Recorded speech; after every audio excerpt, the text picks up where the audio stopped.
राम भक्त हनुमान जी के पंचमुखी अवतार 5 दिशाओं का प्रतिनिधित्व करता है। हनुमान जी ने पंचमुखी रूप क्यों धारण किया, यह बहुत ही कम लोगों को ज्ञात है।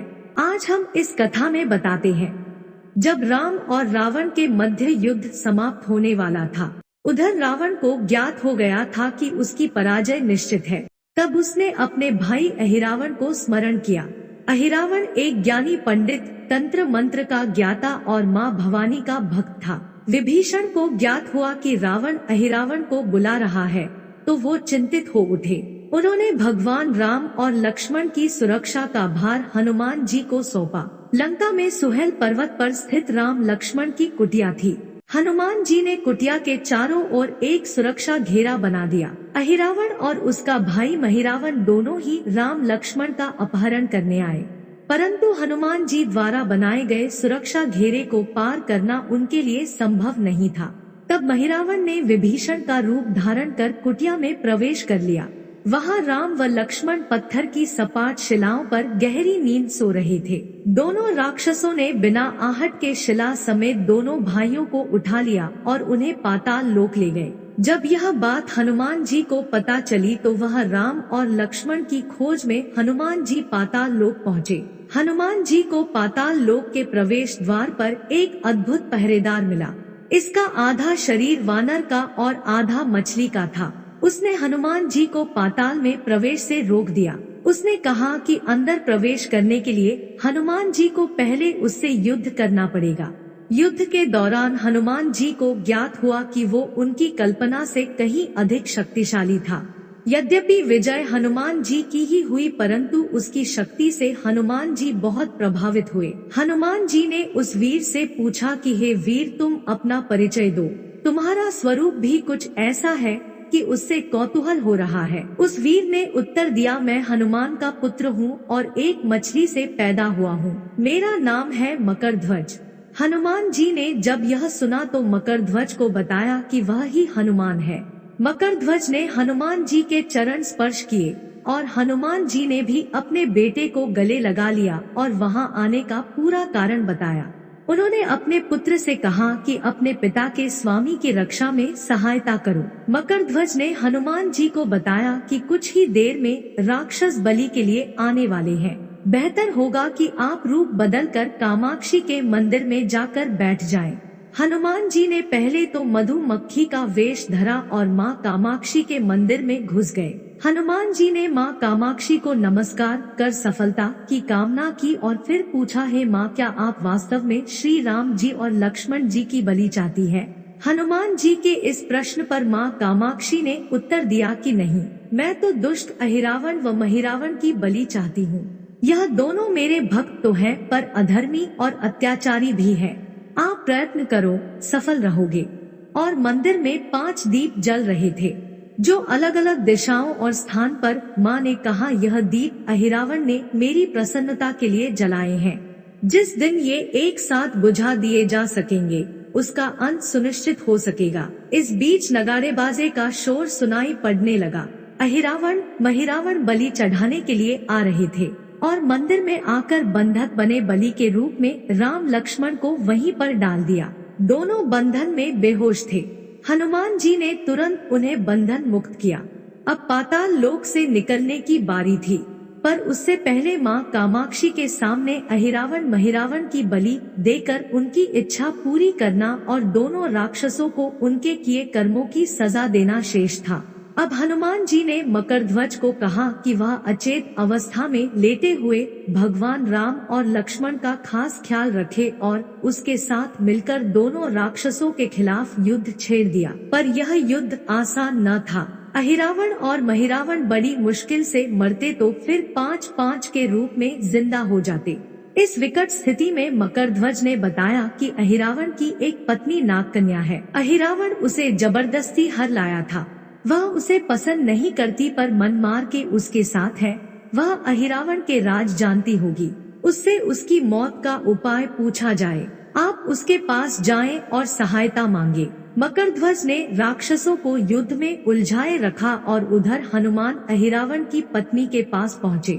नागकन्या से उन्होंने कहा कि यदि तुम अहिरावण के मृत्यु का भेद बता दो तो हम उसे मारकर तुम्हें उसके चंगुल से मुक्ति दिला देंगे। अहिरावण की पत्नी ने कहा, मेरा नाम चित्रसेना है, मैं भगवान विष्णु की भक्त हूँ। मेरे रूप पर अहिरावण मर मिटा और मेरा अपहरण कर यहाँ कैद किए हुए है, पर मैं उसे नहीं चाहती। लेकिन मैं अहिरावण का भेद तभी बताऊंगी जब मेरी इच्छा पूरी की जाएगी। हनुमान जी ने अहिरावण की पत्नी नागकन्या चित्रसेना से पूछा कि आप अहिरावण की मृत्यु का रहस्य बताने के बदले में क्या चाहती हैं? आप मुझसे अपनी शर्त बताएं, मैं उसे जरूर मानूंगा। चित्रसेना ने कहा, दुर्भाग्य से अहिरावण जैसा असुर मुझे हर लाया, इससे मेरा जीवन खराब हो गया। मैं अपने दुर्भाग्य को सौभाग्य में बदलना चाहती हूँ। आप अगर मेरा विवाह श्री राम से कराने का वचन दे तो मैं अहिरावण के वध का रहस्य बताऊंगी। हनुमान जी सोच में पड़ गए। फिर सोचने लगे कि यदि समय पर उचित निर्णय न लिया तो स्वामी के प्राण ही संकट में हैं। असमंजस की स्थिति में बेचैन हनुमान जी ने ऐसी राह निकाली कि सांप भी मर जाए और लाठी भी न टूटे। हनुमान जी बोले, तुम्हारी शर्त स्वीकार है, पर हमारी भी एक शर्त है। यह विवाह तभी होगा जब तुम्हारे साथ भगवान राम जिस पलंग पर आसीन होंगे वह सही सलामत रहना चाहिए। यदि वह टूटा तो इसे अपशकुन मानकर वचन से पीछे हट जाऊंगा। चित्रसेना ने सोचा, महाबली अहिरावण के बैठने से पलंग नहीं टूटता तो भला श्री राम के बैठने से कैसे टूटेगा। यह सोचकर चित्रसेना तैयार हो गई। उसने अहिरावण समेत सभी राक्षसों के अंत का सारा भेद बता दिया। चित्रसेना ने कहा, दोनों राक्षसों के बचपन की बात है। इन दोनों के कुछ शरारती राक्षस मित्रों ने कहीं से एक भ्रामरी को पकड़ लिया। मनोरंजन के लिए वे उसे भ्रामरी को बार बार कांटों से छेड़ रहे थे।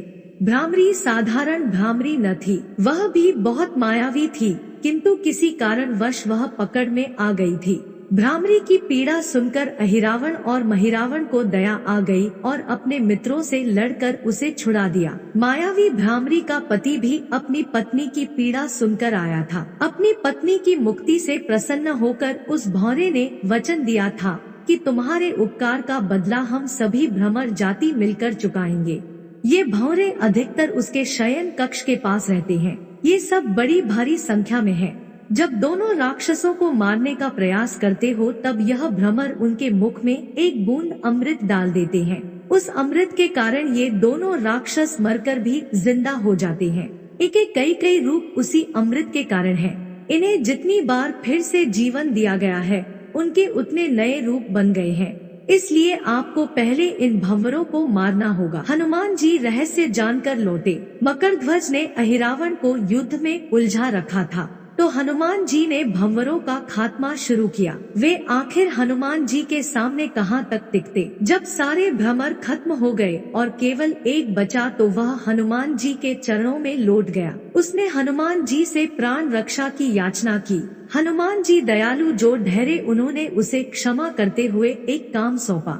हनुमान जी बोले, मैं तुम्हें प्राण दान देता हूँ, पर एक शर्त पर कि तुम यहाँ से तुरंत चले जाओगे और अहिरावण की पत्नी के पलंग की पाटी में घुसकर जल्दी से जल्दी उसे पूरी तरह खोखला बना दोगे। भंवरा तत्काल चित्रसेना के पलंग की पाटी की ओर प्रस्थान कर गया।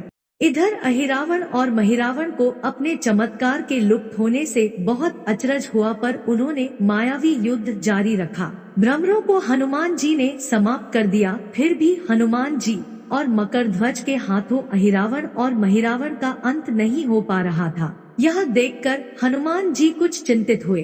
फिर उन्हें कामाक्षी देवी की बात याद आई। देवी ने बताया था कि अहिरावण की सिद्धि है कि जब पांचों दीप को एक साथ बुझेंगे तभी वे नए नए रूप धारण करने में असमर्थ होंगे और उनका वध हो सकेगा। पंचमुखी हनुमान में कौन कौन से देवता है? हनुमान जी ने तत्काल पंचमुखी रूप धारण कर लिया। उत्तर दिशा में वराह मुख, दक्षिण दिशा में नरसिंह मुख, पश्चिम में गरुड़ मुख, आकाश की ओर हयग्रीव मुख एवं पूर्व दिशा में हनुमान मुख किया। उसके बाद हनुमान जी ने अपने पांचों मुख द्वारा एक साथ पांचों दीपक बुझा दिए। अब उनके बार बार पैदा होने और लंबे समय तक जिंदा रहने की सारी आशंकाएं समाप्त हो गई थी। हनुमान जी और मकरध्वज के हाथों शीघ्र ही दोनों राक्षस मारे गए। इसके बाद उन्होंने श्री राम और लक्ष्मण जी की मूर्छा दूर करने के उपाय किए। दोनों भाई होश में आ गए। चित्रसेना भी वहां आ गई थी। हनुमान जी ने कहा, प्रभु, अब आप अहिरावण और महिरावण के छल और बंधन से मुक्त हुए, पर इसके लिए हमें इस नागकन्या की सहायता लेनी पड़ी थी। अहिरावण इसे बलपूर्वक उठा लाया था। वह आपसे विवाह करना चाहती है। कृपया उससे विवाह कर अपने साथ ले चले, इससे उसे भी मुक्ति मिलेगी। श्री राम हनुमान जी की बात सुनकर चकराए और हनुमान जी बोले, आप बस इस पलंग पर बैठिए, बाकी का काम मैं संपन्न करवाता हूँ। श्री राम हनुमान जी को अच्छी तरह समझते थे, इसलिए कुछ नहीं बोले और हनुमान जी ने भावावेश में प्रभु श्री राम की बाह पकड़कर चित्रसेना के उस सजेजे विशाल पलंग पर बिठा दिया। श्री राम कुछ समझ पाते कि तभी पलंग की खोखली पाटी चरमरा कर टूट गई। पलंग धराशायी हो गया। चित्रसेना भी जमीन पर आ गिरी। हनुमान जी हंस पड़े और फिर चित्रसेना से बोले, अब तुम्हारी शर्त तो पूरी हुई नहीं, इसलिए यह विवाह नहीं हो सकता। तुम मुक्त हो और हम तुम्हें तुम्हारे लोग भेजने का प्रबंध करते हैं। चित्रसेना समझ गई कि उसके साथ छल हुआ है। उसने कहा कि उसके साथ छल हुआ है। मर्यादा पुरुषोत्तम के सेवक उनके सामने किसी के साथ छल करे, यह तो बहुत अनुचित है। मैं हनुमान को श्राप दूंगी।